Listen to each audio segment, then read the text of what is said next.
Here's something that's been keeping me up at night.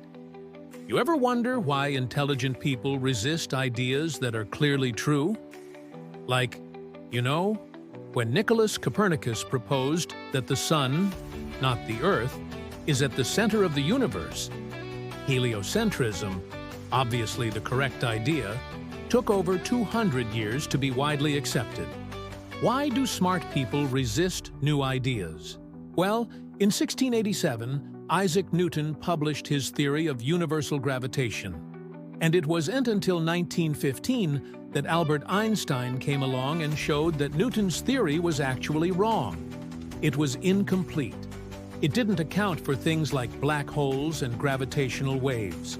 So why did it take so long for people to accept Einstein's theory of general relativity? Well, partly because of cultural baggage. You see, Newton was a very influential scientist and his work was very well established. And by the time Einstein came along, Newton's theory had become part of the culture. It was in the textbooks. It was in the popular imagination. People didn't want to give up on the idea that the Earth is at the center of the universe, even though it was clearly wrong. They were emotionally invested in Newton's theory.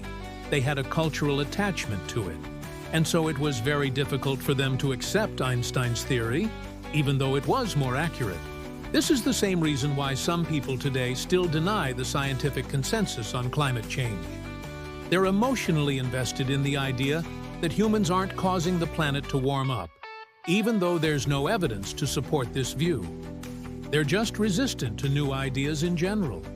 They don't like changing their beliefs, even when faced with overwhelming evidence that they're wrong.